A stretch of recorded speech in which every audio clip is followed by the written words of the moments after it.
Please welcome back Richard Linklater.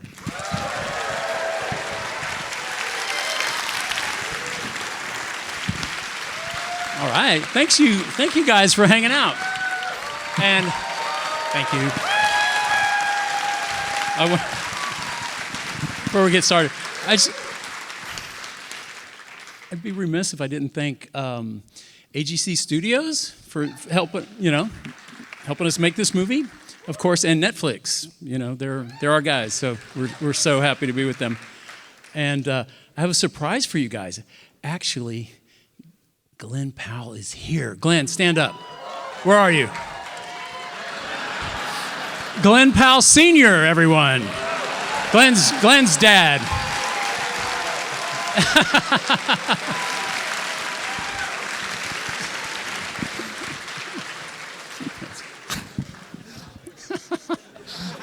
I'm glad you could all be here. Thanks. Why don't we start with just the beginning? And you brought out Skip Hollandsworth. Yeah. And you had actually worked with Skip before on a film called Bernie, which yeah. I think one of your another. Thank you. Those who've seen it, yeah. A film that has kind of a certain kinship to this film. Yeah, well, Skip has a nose for a twisted true crime story. I read everything Skip writes. Texas Monthly is a big magazine in my neck of the woods, and so I was just a fan. And yeah, we had gotten together in the late '90s on Bernie when he wrote that article. I called him up, and we became friends, and even went to that trial, the Bernie trial. That was kind of an ongoing thing. And then it was a couple years later. We hadn't made the movie. We're still years away from that. But he wrote this hitman story. I was like, that's crazy. It's like, because I'd always heard that hitmen didn't really exist. I'd heard that somewhere, and Skip kind of confirmed it. He goes, yeah, it's just totally, but all these people think it is. And I was like, what a weird, it is like Gary in the movie. He is this kind of quiet guy. He taught at a college. Everything, that's all very true to his character. And I just thought that's so funny. He would do these disguises. And we took all that to the nth degree. He didn't dress up the way, Glen does here. Thankfully, we had more fun with it. But yeah, it was just such a kind of a strange world there. But yeah, and Skip sent, Glen called me up. This is years later. That article came out in 2001. And did you think it might be a film at that point? Yeah, I remember talking to Skip about it then. And, he reminded me, like, for a second, back there in the early 2000s, at some point, Brad Pitt had optioned it. There was a script written. I never read it. It just kind of floated around. People had optioned it. And then over the pandemic, during that, Glen called me up. It's like, oh, hey, Rick, I read this article about this hitman. I said, Glen, I read that article when you were in junior high. I was like...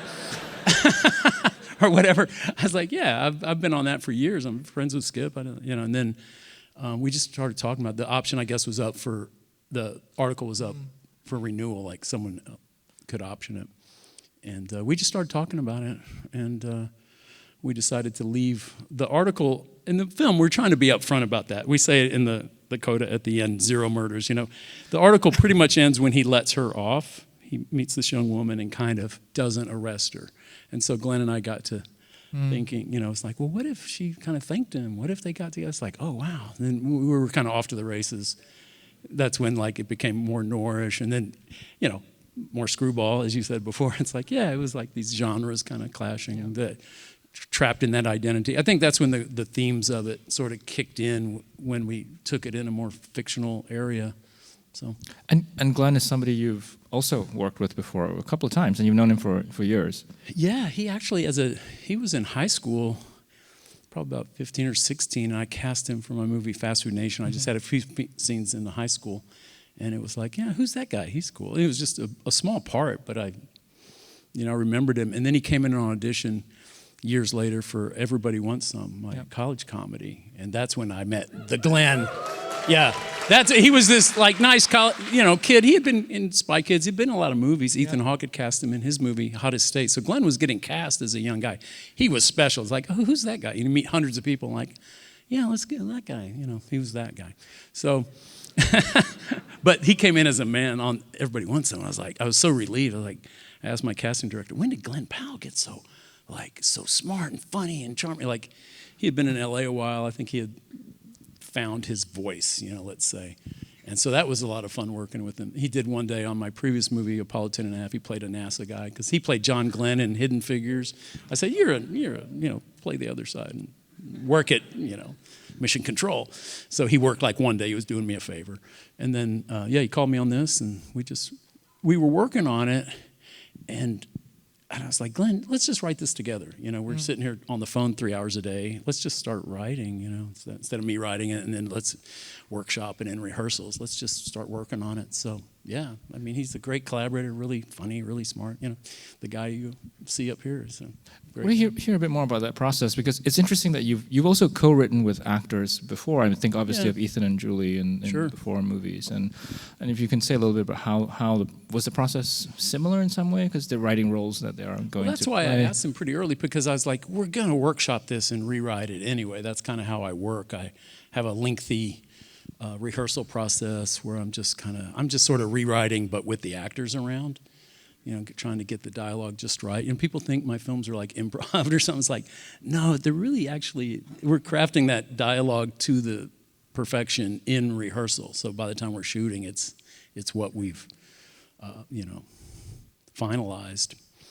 So, he just kind of came. It seems natural to me, a lot of it's just dialogue tweaking, or I don't know. It's like theater, they workshop it a long time, and you keep working through it. I'm a slow thinker. I need all that time to kind of work it out. You don't seem that. I mean, you work a lot. I'm not sure how that translates to the pace of production. I'm a persistent thinker. Okay. I'm not that quick.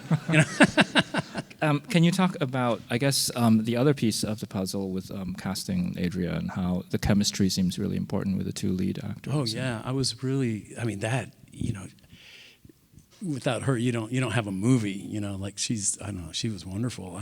I wasn't familiar with her, but she kind of came up. We were looking for people in that age range, and I saw her, and I started seeing some movies and things she was in. I'm like, oh, she's really special. But it wasn't until I met her.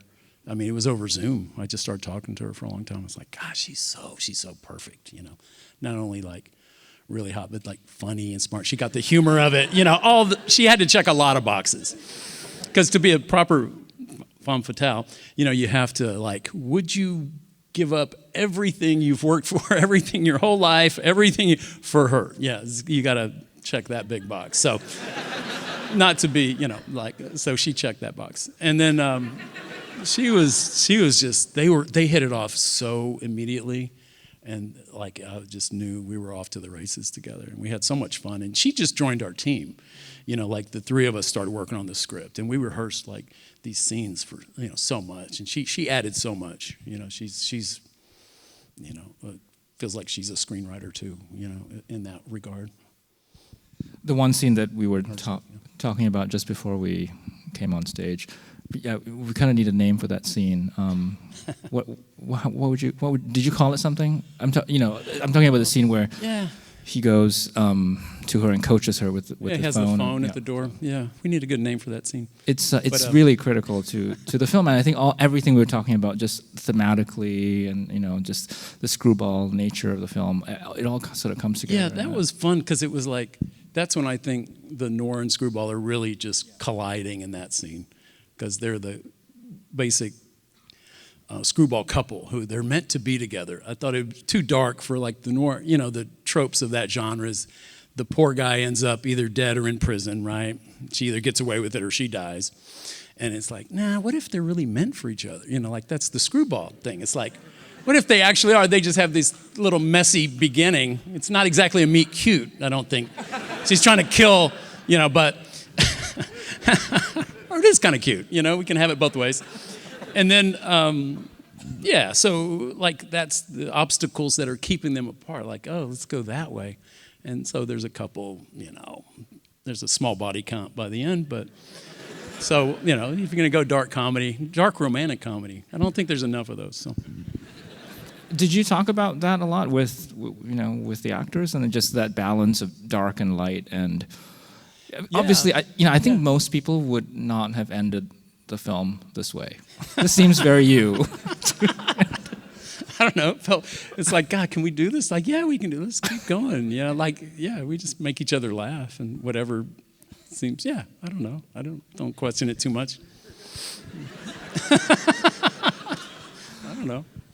I'm going to ask one more, and then maybe we have time to squeeze in a couple of audience questions. So Gary Johnson, did you meet Gary? In the credits, he said he died so last sad. year. Yeah. He passed away. Like literally, we were tech scouting. We were that close to shooting, and I was trying to get a hold of him because I hadn't talked to him over the summer. Even I had talked to him in the years previous, as it looked like the movie might happen or might not. And I was like, I'm not going to talk to Gary again. I just talked to him on the phone several times. I mean, great guy. That's where some of that, like he was the chillest guy.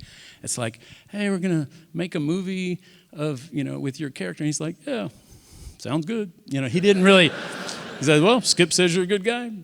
Good enough for me. He didn't really, you think when you're being portrayed in a movie, your name, you would be a little more, he was truly a Zen, like, He master. knew about all the fictionalization that you would do. I don't think I got into all the details, but he wouldn't have minded, I promise. But it was so sad because I was like, oh yeah, you got to come visit the set, and he's like, oh, sounds good, like whatever. We would talk about baseball and stuff. He was truly the chillest guy ever. But and then when I couldn't get a hold of him, I want to say, hey, Gary, it's really happening, And couldn't get a hold of him, as weeks went by, and I called Skip, and he was like, I'll call Sonny. He's a long time, technically an ex-wife, but a partner. They're very close. And he's like, Skip, call me back. He's like, Rick, call me. Something terrible's happened. And I knew right then. I was like, oh, no.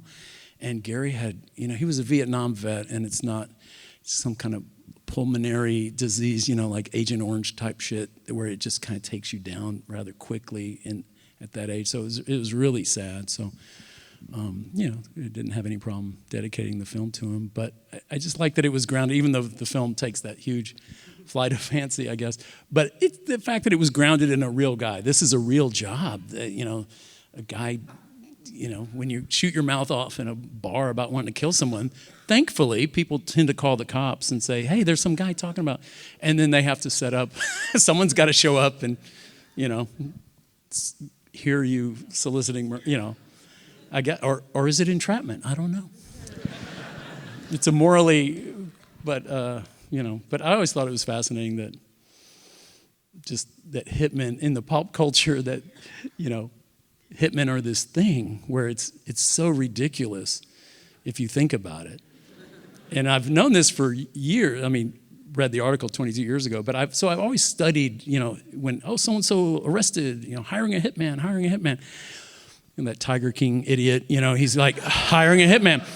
It's always the case, but you've never heard of, we finally caught this hitman today. We think he'd killed 15 people with a high-powered rifle from 500 yards away. We finally got this guy. Never. It just doesn't exist. Not that, like, sure, gangs kill people, drug cartels kill, I mean, it's a real thing, targeted killings, but they're affiliated. But this idea that you would just sit down, like, out of the phone book and pick out something, and that's the crazy part. But people they're nuts.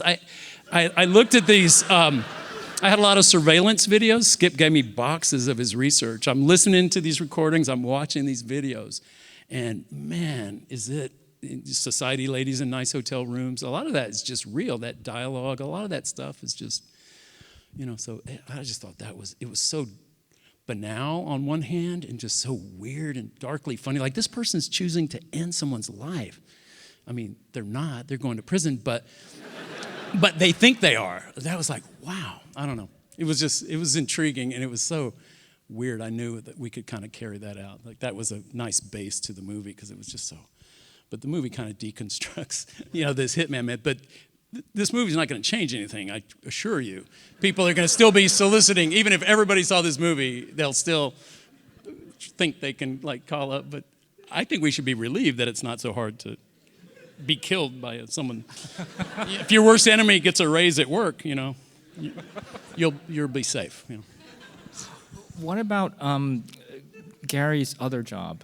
Was he a philosophy professor? Because that really works in the film. And he wasn't a professor, but he taught at Houston Community College. I think he had a master's, where you don't. But everyone, if you're teaching college, they call you a professor. But he loved it. He was like a Jungian scholar and But that also really allows you to get into some of the themes of the film in a really playful way.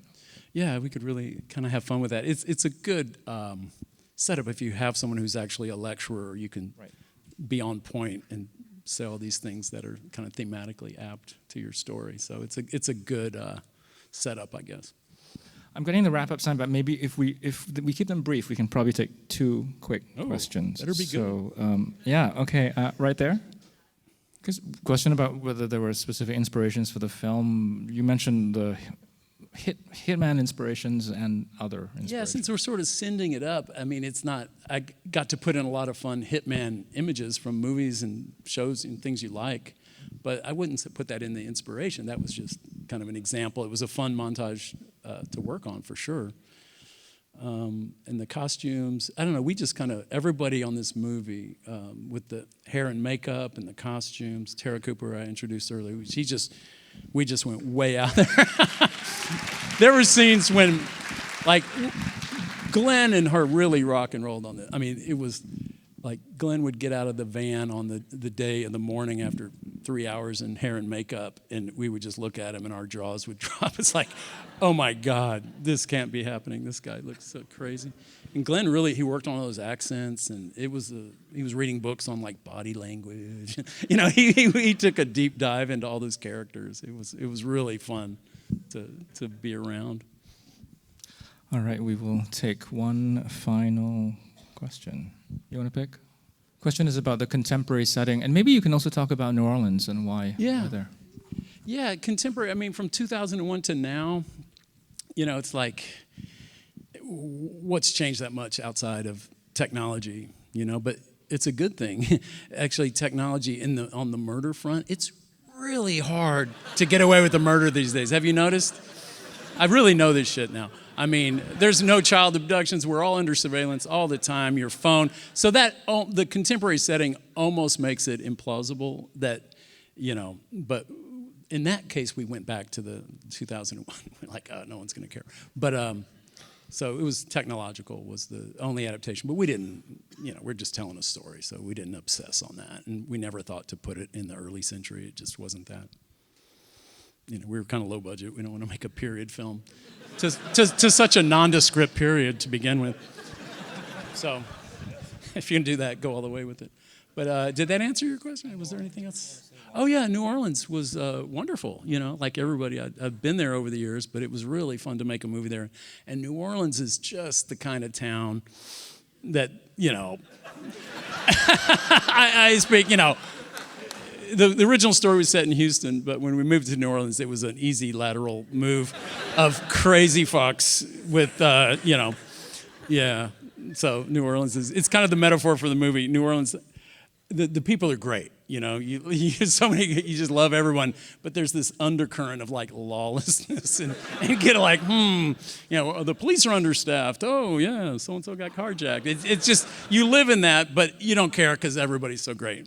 And the food and all that stuff. So, you know, so I don't know. It's a wonderful city.